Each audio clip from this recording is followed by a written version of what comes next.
guys like knowing where your character goes? I mean, is that important? I sometimes find it comforting not necessarily to know where we're going, because I'm your basic, 50-50. I'm going to be any good in something, and because there's every trust me, every acting trap known to man I fall into daily, and hopefully they cut around it. But I did Damages where I'm sociopath, and I would play. They were so scrambling with the writing that you never got the entire script in time. So you'd almost show up and go, oh, okay, and you'd play a scene where you were being really sweet to this little boy, and then you just shoot a week later a scene where right before that you actually have killed their mother. So you're the perfect sociopath. Yes. But not because I acted it, it's because I had no idea. Ted, obviously your character, at the end of the season, you learned something, a big reveal about that character. Right. How important was knowing that all along? And had you not known that, would it have changed the way you play the character? Well, what was tricky is, we wanted people to watch for 13 episodes and not get it.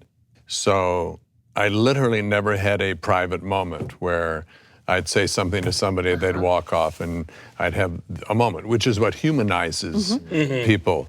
Hi there. We have a Category 55 emergency doomsday crisis. A Category 55 emergency doomsday crisis? Sorry, what is a Category 55 emergency doomsday crisis? It's nothing. It's a tiny little inconvenience. Donnie, dear, could you show us to a private room where no one could see or hear us, even if I yelled very loudly out of fear? You would pop into me speaking and pop out, because I was only supposed to be there in from other people's point of view, or else the gag would be given away. So I would watch it, and I'd sit there and go, either this is really good, or this is some of the worst acting I've ever done in my entire life. So it was a little unnerving, and this year is a lot more fun, because you get to see behind the curtain. Does it get harder or easier to say no? My experience is when I do stuff I probably shouldn't have. There was a moment when I read the script and went, you knew. Boy, I don't know, this part here doesn't work. And then they say, God, we love you for this part, Ted, and here's X money. And then you go, it'll work. They'll fix it. It'll work. And they don't. Your instincts are usually right.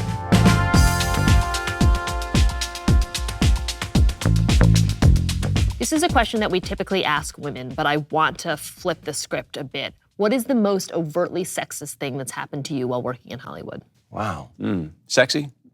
Sexist. Sexist. Kevin? No. Is that the same thing, right? I don't know if this is sexist or ageism or one of those things, but I have discovered that around the set we all make jokes, and we're kind of gypsies and men and women. If it's a good set and it's friends, men and women are just raunchy. And it's not the sexism thing where you're offending people and they're doing it back and all that. I've noticed that what I used to be able to say and go, oh, Ted, is now, ooh. Age. All of a sudden I can't do those jokes. They're no longer appropriate. It's like, ooh, you dirty old man. Dirty old man. Yuck.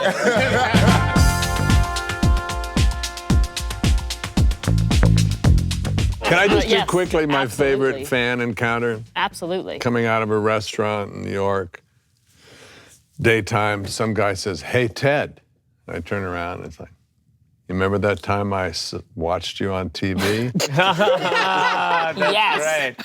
Remember that time? That's right. She's like, yes. All right, the last time you were mistaken for another actor. For some strange reason, and it's stopped the last couple of years, but there's about a 10-year chunk, especially in New York. I'd be walking down the street and somebody go, hey, Tony. Let's see. I keep walking. Hey, Tony. And I keep walking. Oh, what? Hey, Tony Danza, you too good for us now? Tony Danza. I think the T and the D. Ted Danson, Danson. Tony Danza. Okay. It's the dance. Yeah, but I got it all the time. Hi, I'm Ted Danson. Hey, I'm William H. Macy. What's up? Hey, I'm Anthony Anderson. I'm Kumail Nanjiani. Thanks for watching The Hollywood Reporter. Hold on YouTube. Be sure to hit subscribe for more videos. And find me on my YouTube channel. I don't have one, but I'm gonna get one after this now. It'll be under my name because I'm the only Anthony Anderson, should be the only Anthony Anderson on YouTube. So, okay, just look for me.